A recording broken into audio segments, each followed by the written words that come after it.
Hello दोस्तों, कैसे हैं आप सभी लोग। उम्मीद करता हूँ सभी अच्छे होंगे।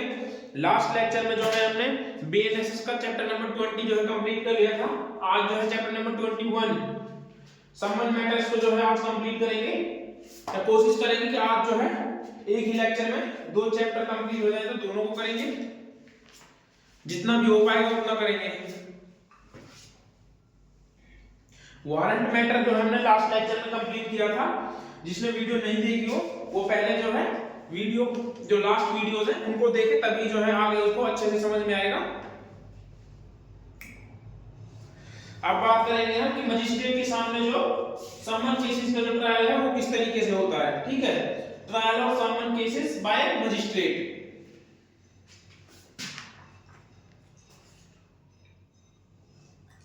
जो इसमें प्रोसीजर है वो मेनली वो 247 से लेकर के 279 तक ही है। उसके बाद में अदर्स में दो तीन सेक्शन होते हैं।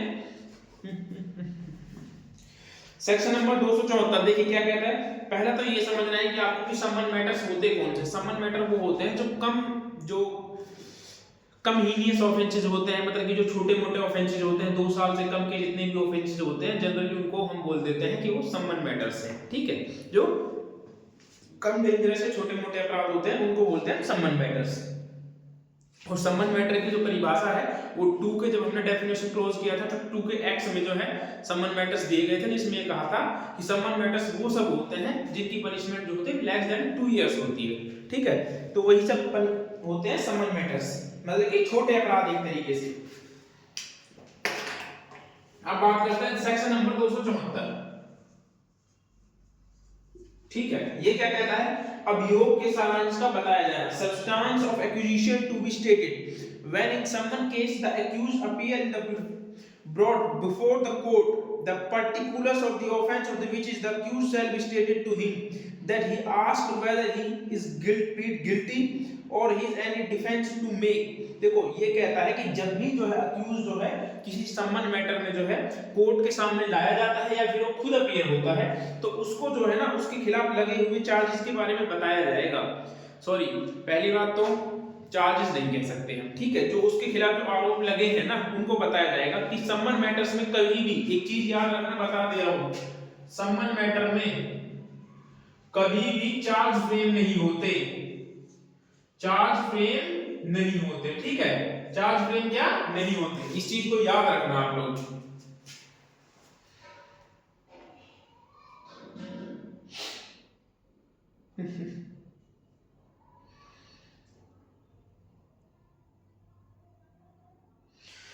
इसमें देखो ये क्या कहता है, तो उसके खिलाफ जो अपराध की विशिष्टियां है ना वो उसको बताई जाएगी। उसके खिलाफ जो अभियोग का सारांश होगा वो उसको समझाया जाएगा कि आपको जो है किस मैटर में किस लिए बुलाया गया है, ये सारी चीजें उसको बताई जाएंगी। उसके बाद लास्ट लेक्चर में देखिए लास्ट लाइन में कहता है but it shall not be necessary होगा ये, बट आई थिंक मेरे हिसाब से तो necessary to frame a formal charge. But जो है वो क्या करेंगे, आरोप जो है विचित करना आवश्यक नहीं होगा। आवश्यक इसीलिए नहीं होगा क्योंकि समन मैटर्स में चार्ज फ्रेम नहीं होते हैं। उसके बाद एक प्रोविजो है। प्रोविजो क्या कहता है, परंतु मजिस्ट्रेट अभियोग को आधारहीन समझता है तो ऐसे कारणों को लिख करके अभियुक्त को मुक्त कर देगा और ऐसी मुक्ति का प्रभाव क्या होगा, डिस्चार्ज। क्या कहा इसमें 74 में, फर्स्ट ऑफ ऑल इसमें दो बातें कही गई, 3 बातें हैं मेनली इसमें। पहला उसको जो होगा आरोप के पर्टिकुलर्स बताए जाएंगे। देखो क्या बताए जाएंगे, पर्टिकुलर्स बताए जाएंगे उसको। ठीक है, किसको, अक्यूज को, और किसी को नहीं, अक्यूज को पर्टिकुलर्स बताए जाएंगे उस ऑफेंस के। दूसरा इसमें कहता है कि उससे पूछा जाएगा कि वो प्लीड गिल्टी करता है या वो नहीं करता है। ही प्लीड गिल्टी और डिफेंस क्या चाहता है, अपना प्लीड गिल्टी करेगा या फिर डिफेंस चाहता है, या फिर डिफेंस। तो दोनों में से यदि वो प्लीड गिल्टी करता है तो क्या करेगा, मजिस्ट्रेट रीजन को उसको रिकॉर्ड करते हुए स्टेटमेंट को उसको पनिशमेंट सुना देगा। और यदि वो अपना डिफेंस करना चाहता है, मतलब कि प्लीड गिल्टी नहीं करता है, तो जो होगा उसको आगे ट्रायल करेगा मजिस्ट्रेट। उसके बाद कहता है कि इसमें चार्ज फ्रेम नहीं होंगे। लास्ट लाइन यही कहती है, चार्ज जो होंगे फ्रेम नहीं होंगे। इस चीज को आप याद रखना, एमसीक्यू के हिसाब से बहुत इंपॉर्टेंट है। उसके बाद एक प्रोविजन ये कहता है कि यदि मजिस्ट्रेट को ऐसा लगता है कि वो जो उसके खिलाफ जो आरोप लगाए गए हैं वो ग्राउंडलेस है, बेसलेस है, तो वो क्या कर सकता है, उसको रिलीज कर सकता है। ठीक है, मजिस्ट्रेट को जो है ऐसा लगता है कि उसके खिलाफ जो आरोप लगाए गए हैं वो बेसलेस या फिर ग्राउंडलेस है, तो वो क्या करेगा, उसको वही क्या कर देगा, रिलीज कर देगा, और इस रिलीज का इफेक्ट होगा डिस्चार्ज। ठीक है, इस रिलीज का इफेक्ट होगा डिस्चार्ज। डिस्चार्ज हमेशा जो होता है वो चार्ज फ्रेम होने से पहले होता है, इस चीज को याद रखना आप। ठीक है, और चार्ज फ्रेम होने के बाद में क्या होता है, चार्ज फ्रेम होने के बाद में होता है एक्यूटल। ठीक है, तो दो टर्म्स होती है, डिस्चार्ज और एक्यूटल। होता दोनों में मुक्ति है, लेकिन दोनों के अलग अलग इफेक्ट है। वो चार्ज फ्रेम होने से पहले होते हैं और वो बाद में। तो ये होता है 274। ठीक है,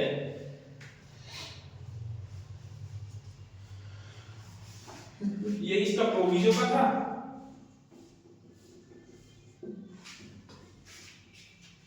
उसके बाद आते हैं 275 पे, conviction on plea of guilty. यही है ना, conviction on plea of guilty. ये क्या कहता है, देखो इसको भी देखते हैं, सेक्शन नंबर 275,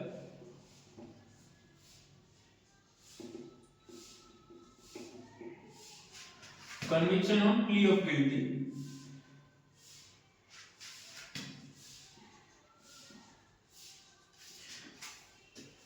देखो, यदि ये कहता है, इस सेक्शन में ज्यादा कुछ नहीं है, इस 275 सिर्फ ये कहता है कि जब अक्यूज जो है, जब उसके खिलाफ ये चार्ज लगाए गए थे, पर्टिकुलर्स लगाए गए थे, उसको बताया गया था, और उसने जो है उनको चार्ज समझाने के लिए सिर्फ चार्ज बोल रहा हूं, चार्ज वर्ड का यूज कर रहा हूं ताकि आप लोगों को समझ में आ जाए, बट चार्ज इसमें फ्रेम होते नहीं। ठीक है, वैसे इसमें नोटिस इशू होता है डायरेक्ट। ठीक है, तो उसको जो है, जब ये वो अगर अपने ऑफेंस को जो है प्लीड गिल्टी कर लेता है, अगर वो प्लीड गिल्टी कर लेता है तो उसको 275 में पनिशमेंट मिलती है, और यदि वो प्लीड गिल्टी नहीं करता है तो उसका ट्रायल चलता है। तो यही कहता है 275। ये क्या कहता है, if the accused plead guilty, जब यदि अक्यूज्ड प्लीड गिल्टी करे, the magistrate shall record the plea of nearly as possible in the words used by the accused में।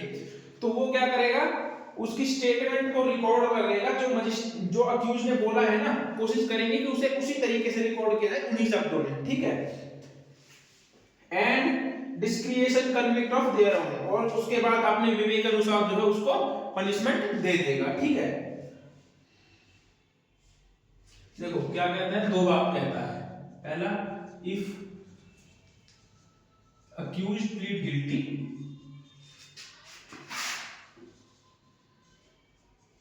If accused plead guilty, magistrate, देखो first, magistrate shall record, magistrate यदि वो guilty करता है तो magistrate bound है record करने को। ठीक है, magistrate shall record the plea, the plea means जो उसने ऑफेंस किया है उसको वो रिकॉर्ड करेगा as nearly as possible in the word used by the accuse. तो सेम वर्ड्स में यूज करेगा और उसके बाद में कन्विक्शन कर देगा, उसको नेक्स्ट में ये कहता है। ठीक है, उसको कन्विक्शन कर देगा लास्ट में, अगर यदि वो प्लीड गिल्टी एक्सेप्ट करता है तो, तब के लिए। अब आते हैं section number 276, conviction on plea of guilty in absence of accused in petty cases. छोटे मामलों में अभियुक्त की अनुपस्थिति में दोषी होने का अभिभावक पर दोष सिद्धि। तो अभी बात करते हैं पिटी ऑफेंसेस की। पिटी ऑफेंसेस जब हमने किया था सेक्शन नंबर 229, तो उसमें हमने पढ़ा था कि पिटी ऑफेंसेस कौन से होते हैं। पिटी ऑफेंसेस वो होते हैं जिनमें जुर्माना कितना होता है, 5000 से कम का होता है। और उसमें एक सब क्लॉज था, 3 या 4 था आई थिंक, उसमें एक आ गया था कि स्टेट गवर्नमेंट यदि चाहे तो 3 महीने के जितने भी कम के ऑफेंसेस है, जिनमें 3 महीने से कम की पनिशमेंट है, उनको भी जो है पिटी ऑफेंसेस डिक्लेयर कर सकती है बाय ए नोटिफिकेशन। ठीक है, देखो ये क्या कहता है, छोटे मामलों में अभियुक्त की अनुपस्थिति में दोषी होने के अभिभावक पर दोष सिद्धि। देखो,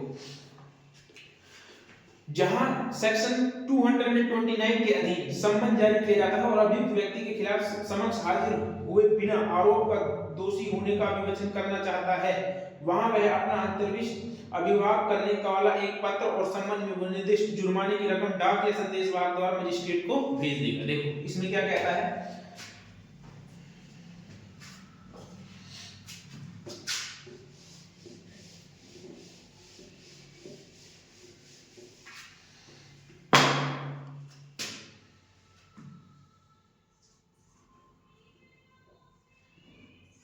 276, ठीक है। पिटी ऑफेंस में प्लीड गिल्टी, अरे यार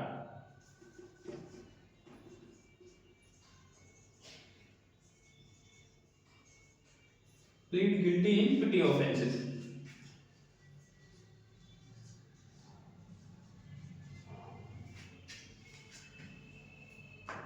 in absence of accused,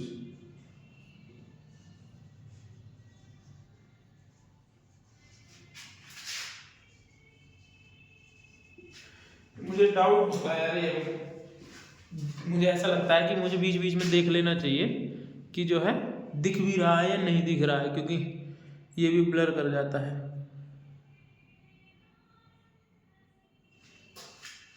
और अभी भी ये ब्लर नहीं किया हुआ था, ये तो मैंने जाके देख लिया तो मुझे दिख गया। अब ये भी नहीं पता कि कब से ब्लर है, ठीक है। तो अब देखते हैं, आई थिंक ये तब ब्लर करता है जब मेरा फेस जो है इस कैमरे से हट जाता है, तब ये ब्लर होता है मेरे हिसाब से। तो बाकी कोशिश करेंगे कि कैमरे के सामने से ना जाए ताकि ब्लर ना हो, लेकिन बार बार में देखने को भी जाना पड़ता है। तो ये कहता है, देखो ये इस बात के बारे में बात करता है कि यदि छोटे ऑफेंसेस हैं और उनमें कोई अक्यूज जो है, मतलब पिटी ऑफेंसेस है, उनमें प्लीड गिल्टी करना चाह रहा है, तो वो किस तरीके से कर सकता है, और वो कोर्ट में नहीं जाना चाहता, तो क्या करेगा, देखो जब भी उसको 229 का नोटिस रिसीव होता है, ठीक है, नोटिस रिसीव होगा तो क्या करेगा, तो वो जुर्माना जो उस पे लगाया गया है ना, या जो ऑफेंसेस के चार्ज उस पे लगाए गए हैं, तो वो क्या कर सकता है, वो यदि कोर्ट में पेयर नहीं होना चाहता तो बाय पोस्ट जो होगी, ठीक है, या फिर जो इसमें क्या वर्ड यूज किया, संदेश वाहक क्या, संदेश वाहक की, या फिर मैसेंजर, मैसेंजर के थ्रू जो है उस फाइन को जो है मजिस्ट्रेट को भेज सकता है, ठीक है। ये कहता है फर्स्ट, जब 229 का नोटिस उसको मिला तो वो क्या कर सकता है, प्लीड गिल्टी करना चाह रहा, लेकिन तो वो खुद अपीयर कोर्ट में भले ही ना हो, कोई दिक्कत नहीं है, कोर्ट में बिना अपीयर हुए ही जो क्या कर सकता है, वो बाय पोस्ट के थ्रू जो है अपना जुर्माना साइन कर सकता है मजिस्ट्रेट को जितना उसके ऊपर लगाया गया है। तो एक तो ये तरीका है।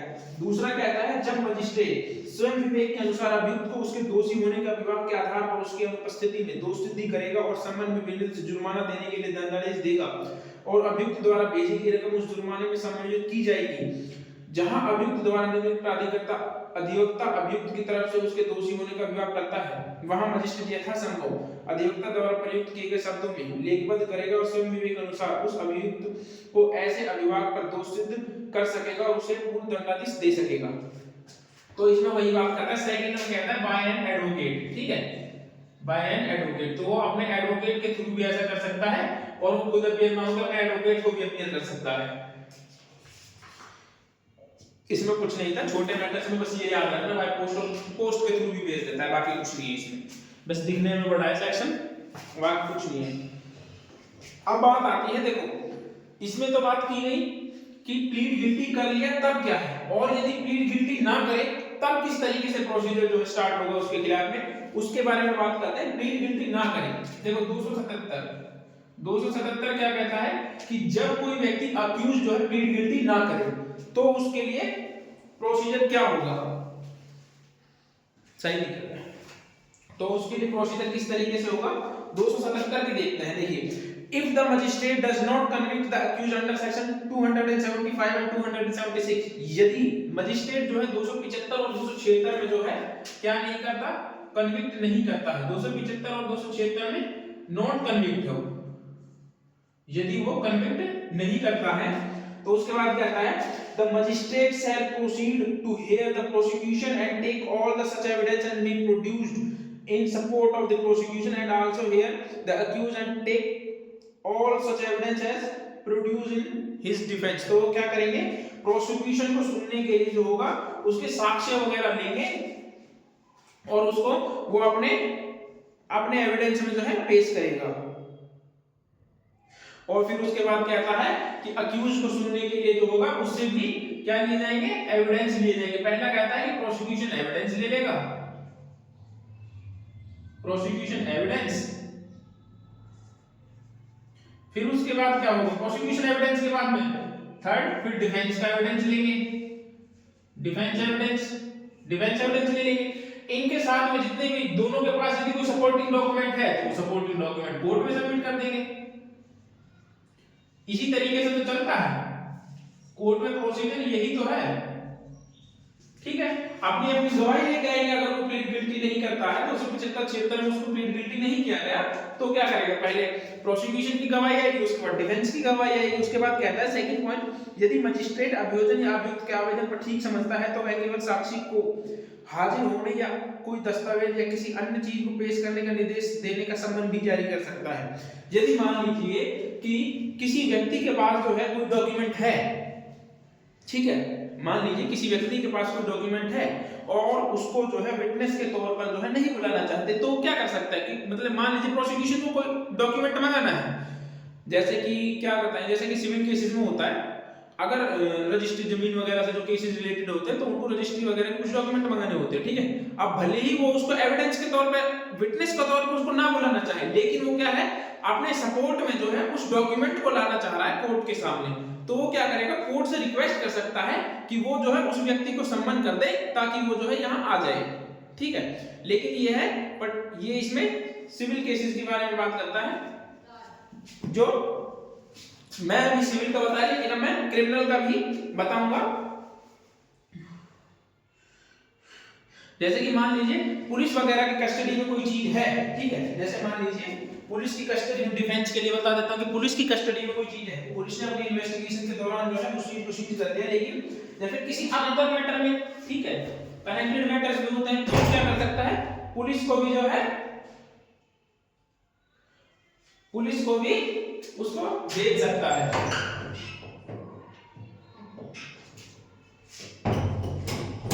तो मजिस्ट्रेट जो होगा पुलिस को भी सम्मन इशू कर सकता है कि उस चीज को या उस डॉक्यूमेंट को जो है आप पेश कीजिए। आमतौर पर पुलिस वैसे पेश ही कर देती है किसी भी डॉक्यूमेंट को मंगाने के, पुलिस को भी कर सकती है। जो सेक्शन 94-95 से जब हमने स्टार्ट किया था सर्च एंड वारंट वगैरह का, तो उसमें भी पोस्टल अथॉरिटी से भी कोई डॉक्यूमेंट वगैरह भी मांग सकती है। तो जिस भी तरीके की मजिस्ट्रेट को आवश्यकता हो या प्रोसिक्यूशन या डिफेंस को आवश्यकता हो, उन्हें लगे कि डॉक्यूमेंट मंगाना चाहिए तो वो मंगा सकते हैं। उसके बाद थर्ड कहता है मजिस्ट्रेट ऐसे आवेदन पर किसी साक्षी को सम्मन करने से पूर्व यह अपेक्षा कर सकता है कि वह विचार प्रयोजन के लिए हाजिर होने के लिए प्रत्येक उचित वेबल न्यायालय में जमा कर दे। जब भी हम कोर्ट में किसी व्यक्ति के जो सम्मन करवाते हैं तो आप लोगों ने देखा होगा डाइट मनी जो होती है, आप लोगों ने कोर्ट में वर्ड यूज होता है डाइट मनी, ठीक है, डाइट मनी।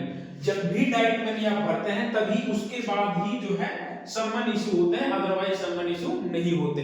आपको जो है उसका खर्चा भरना पड़ेगा, यदि आपको उसको बुलवाना है तो उसका खर्चा जो होगा आपको प्रॉपर देना होगा। ठीक है, जो कोर्ट में जाते हैं उनको पता नहीं होगा डाइट मनी किस तरीके से भरती है। ठीक है, डाइट मनी के लिए सबसे पहले जो होता है डिपॉजिट ऑफ डाइट मनी की एप्लीकेशन लगती है मजिस्ट्रेट के सामने, मजिस्ट्रेट उसको अप्रूव करता है, उसमें लिखे होते हैं, जैसे मान लीजिए इस तरीके से लिखे होते हैं, ठीक है, कि कितने व्यक्तियों को आपको सम्मन करना है, 1 को, 2 को, 3 को, 4 को, मान लीजिए 4 व्यक्ति को सम्मन करना है, तो 4 व्यक्ति के एरिया के हिसाब से जो होती है डाइट मनी होती है, उसको पहले मजिस्ट्रेट से साइन करवाएगा, मजिस्ट्रेट से साइन करवाने के बाद में हर कोर्ट में एक नजारत ब्रांच होती है, आप लोगों को पता भी होगा, नजारत ब्रांच में जाकर के जो है रीडर साहब, रीडर जो होते हैं बगल में बैठे हुए, रीडर या फिर जज, कहीं पे जज भी करता है, कहीं पे रीडर भी करता है, तो वो क्या कहते हैं अमाउंट को लिख देते हैं, जैसे मान लीजिए 2000 बनता है, ठीक है, 2000 डिपॉजिटेड नजारत ब्रांच, ऐसे करके कुछ लिख देते हैं। उसके बाद में उस 2000 को जो होगा रुपए को जा करके नजारत ब्रांच में डिपॉजिट कर देंगे और वहां से जो होगा वो एक नंबर मिलता है, स्पेसिफिक नंबर मिलता है, उसके ऊपर लिख देंगे, उसके बाद में उसको L1 रूम में दे देते हैं, जहां से जो है वारंट वगैरह चले जाते हैं, या फिर कहीं कहीं पे प्रोसेस जो होता है वो अपने आप ही हो जाता है। अपने आप होने का मतलब सिर्फ एप्लीकेशन लगाई, बाकी जो है कोर्ट के कर्मचारी उस एप्लीकेशन को लेकर जाएंगे और बाकी हो जाएगा, आपको सिर्फ पैसे सबमिट करने पड़ते हैं। तो ये था इस तरीके की 276 5 6 7 कंप्लीट कर ले। 7 में यही कहता है कि यदि जो है, यदि वो कन्विक्शन जब प्लीड गिल्टी ना करे तब भी ट्रायल में, तो ना करेगा तो डिफेंस का एविडेंस तो लिए जाएंगे।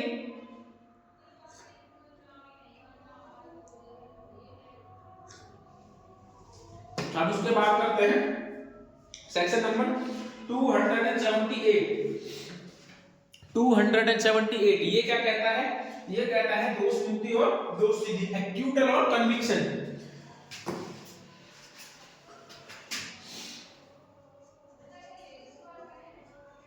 एक्यूटल, सेकंड बात करता है कन्विक्शन। कन्विक्शन दो चीजें हैं 478, ठीक है 478 में क्या कहता है, मजिस्ट्रेट धारा 277 के अधीन साक्ष्य और ऐसा अतिरिक्त साक्ष्य यदि कोई हो तो स्वयं प्रेरणा से पेश करवा लेने पर निष्कर्ष पर पहुंचता है कि दोष अभियुक्त दोष सिद्ध नहीं है तो आदेश दे देगा उसको दोष मुक्ति का। देखो ये क्या कहता है, मजिस्ट्रेट ने जो है पहला प्रोसिक्यूशन से एविडेंस लिए, उसने फर्दर भी कोई एविडेंस लिए, अपने स्वयं की इच्छा से उसको लगता है कि कोई चीज रह गई है तो उसने वो भी मंगाई, डॉक्यूमेंट एविडेंस लेने के बाद में जो है उसके बाद उन्होंने ऑर्डर दिया कि उन्होंने लगा कि जो है इसने ऑफेंस नहीं किया है तो उसको जो होगा वो क्या कर देगा, कन्विक्ट कर देगा। यदि उनको लगता है तो सफिशिएंट एविडेंस नहीं है तो पनिशमेंट देने के लिए सफिशिएंट एविडेंस नहीं है तब क्या कर देगा, तो उस कंडीशन में क्या कर देगा, उसको एक्यूटल कर देगा। ठीक है, याद रखना यहां पर एक्यूटल कर देगा, एक्यूटल वर्ड है ना, हां यहां पर जो है उस व्यक्ति को एक्यूटल किया जा रहा है। और जब हमने 475 पढ़ा था 474 तो उसमें जो था डिस्चार्ज था। इन चीजों को याद रखना, एक्यूटल और डिस्चार्ज सिर्फ ये एक नंबर के एमसीक्यूज में पूछ लिए जाते हैं प्री में कभी-कभी। ठीक है, इन चीजों को याद रखना और होना भी चाहिए, कुछ 4-5 चीजें तो है, ज्यादा तो है नहीं।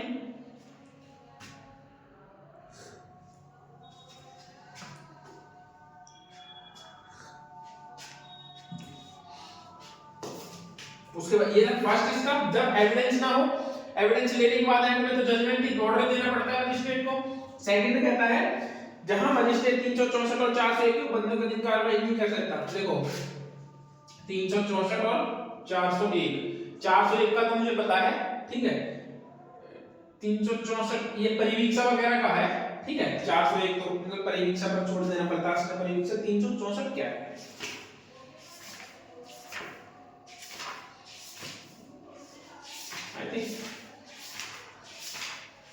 पनिशमेंट ना दे पाए, हाँ प्रक्रिया जब मजिस्ट्रेट पर्याप्त कठोर दंड नहीं दे सकता। हाँ ठीक है, 364 की बात करता है कि जब मजिस्ट्रेट जो है पर्याप्त कठोर दंड नहीं दे पाता, मतलब उसके पास इतनी पावर नहीं है, तब जो होगा वो किसी और को सेंड कर देगा मजिस्ट्रेट को, उसको ये करता है। 401 परिवीक्षा पर प्रोबेशन पर छोड़ने की बात करता है। 18 साल से 21 साल से कम के है तो उन्होंने कोई ऑफेंस किया, फर्स्ट टाइम ऑफेंडर है, गुड फेथ में, ठीक है अच्छा व्यवहार रहा है तो उनको छोड़ दिया जाएगा, ये बात करता है 401। तो ये कहता है 478 पे थे ना, हाँ जो ये कहता है कि जब 364 और 401 के अधीन मजिस्ट्रेट कार्रवाई नहीं कर सकता, ठीक है जब वो नहीं कर सकता तब वो उस कंडीशन में क्या करता है, तो उसको कन्विक्शन दे देगा, कन्विक्शन।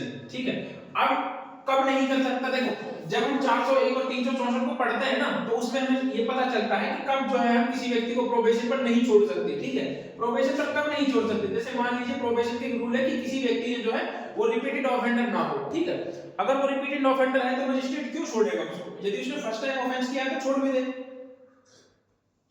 लेकिन रिपीटेड ऑफेंडर को जो है नहीं छोड़ेगा। और जैसे मान लीजिए उसने कोई बड़ा ऑफेंस किया है तो उसको वैसे ही नहीं छोड़ा जाएगा, छोटे ऑफेंसेस के लिए ही जो है ये होता है।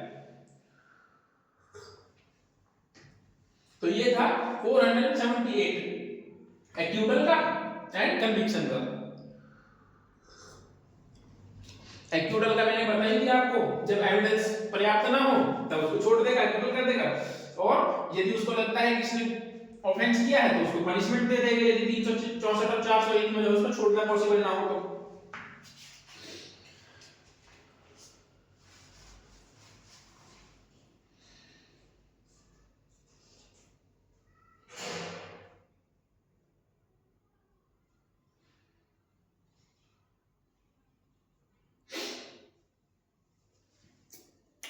अब आते हैं सेक्शन नंबर 279 पर, 279 नॉन अपीयरेंस और डेथ ऑफ कंप्लेनेंट। ठीक है, मतलब यदि कंप्लेंट है उसमें जो है वो अपीयर नहीं होता है या फिर उसकी डेथ हो जाती है तो उस कंडीशन में जो है क्या होगा, देखो यदि कंप्लेनेंट है और वो अब्सेंट रहता है तब जो होगा ना तो उसको या तो मजिस्ट्रेट क्या कर देगा 30 डेज का टाइम दे देगा,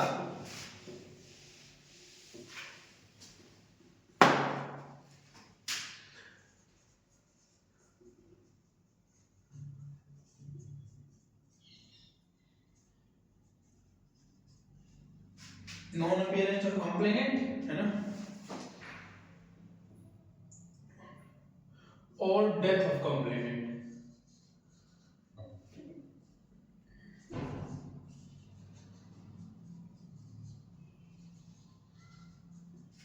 दो टर्म्स को यूज किया गया, देखो पढ़ लिया कहता है।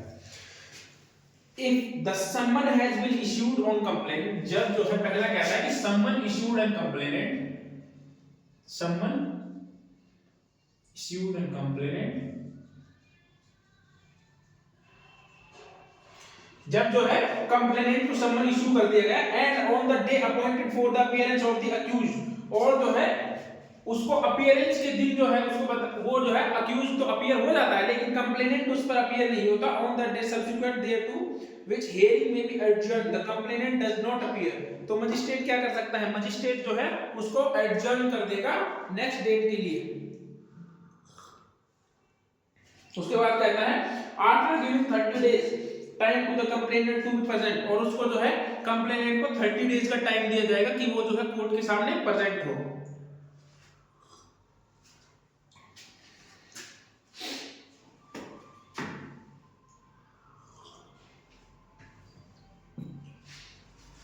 Notwithstanding anything herein before contained, acquitted the accused unless for same reason he think it proper to be adjourned of the hearing of the case for some other days, और यदि वो आगे भी किसी दिन पर नहीं आता है तो जो होगा उसको मजिस्ट्रेट जो होगा उसको क्या कर देगा, एक्यूट कर देगा। ठीक है, यहाँ पर एक्यूट कर देगा। ठीक है, याद रखना मजिस्ट्रेट जो होगा ना वो कितने दिन का टाइम देगा अपीयर होने के लिए, 30 डेज का, अपीयर होने के लिए 30 डेज का, 30 डेज का। नॉन अपीयरेंस ऑफ डेथ की बात करता है, यदि वो अपीयर नहीं होता तब भी 30 डेज का टाइम मिलेगा, और यदि उसकी डेथ हो जाती है तो कंप्लेनेंट की तरफ से जो उसके अल्लास होते हैं, लीगल हेयर्स होते हैं, उनको भी जो है 30 डेज का टाइम दिया जाएगा कि वो जो है कोर्ट में चाहे तो आकर जो है अपना केस लड़ सकते हैं। ठीक है, आज के लिए लास्ट सेक्शन है क्योंकि दोस्तों लाइव चली रही है, मौसम खराब है, उस वजह से जो है ज्यादा वीडियो बना नहीं पाएंगे, कोशिश करते हैं इसी को कंप्लीट कर। उसके बाद कहता है कि यदि वो फिर भी अपीयर नहीं होता है, नॉन अपीयर मतलब कि उसको 30 डेज का टाइम दिया गया लेकिन वो फिर भी अपीयर नहीं हुआ, तो क्या कर देगा, तो मजिस्ट्रेट जो होगा उसको क्या कर सकता है, एक्यूज को, मजिस्ट्रेट एक्यूज को कन्विक्ट कर वो कर देगा, एक्यूटल कर देगा। ठीक है, एक्विट कर देगा, मजिस्ट्रेट क्या कर देगा, एक्विट कर देगा उसको, अक्यूज को। यदि वो बाद में भी जो है उसको 30 डेज का टाइम दिया गया कि आप जो है 30 डेज में आ जाइए, बट वो डज नॉट हुआ, अपीयर ही नहीं हो रहा है कोर्ट में, तो क्या करेगा, उसको अक्यूट कर देगा, डिस्चार्ज नहीं करेगा, याद रखना अक्यूट कर देगा, समन इशूड है ना समन केसेस में। ठीक है, उसके बाद प्रोविजो है, जहां परिवादी या प्रतिनिधि अधिवक्ता द्वारा अभियोजन का संचालन करने वाले अधिकारी द्वारा किया जाता है, मजिस्ट्रेट की राय में परिवादी की व्यक्तिगत हाजिरी आवश्यक नहीं है, वहां तो ये कहता है कि जहां पर जो है प्रोविजो ये कहता है कि जहां पर परिवादी या कंप्लेनेंट की आवश्यकता मजिस्ट्रेट को प्रतीत नहीं होती और उनका एडवोकेट जो है अपीयर हो रहा है प्रॉपर वहां पर, तो जो होगा उसकी आवश्यकता नहीं होगी, तो मजिस्ट्रेट जो होगा प्रोसीडिंग को आगे बढ़ा सकता है। उसके बाद सेकंड कहता है कि उपधारा 1 जहां तक हो सके उन मामलों में भी लागू होंगे जहां परिवादी के हाजिर होने के कारण उसकी मृत्यु है, तो यदि उसकी डेथ भी हो जाती है तब भी जो है ये वहां पर अप्लाई होंगे। सॉरी दोस्तों, आज के लिए इतना ही, नेक्स्ट वीडियो में जो इससे आगे करेंगे। आज लाइट की दिक्कत है, इस वजह से आप लोग देख ही रहे होंगे। मिलते हैं नेक्स्ट वीडियो में, आज के लिए इतना ही काफी है, बाय बाय।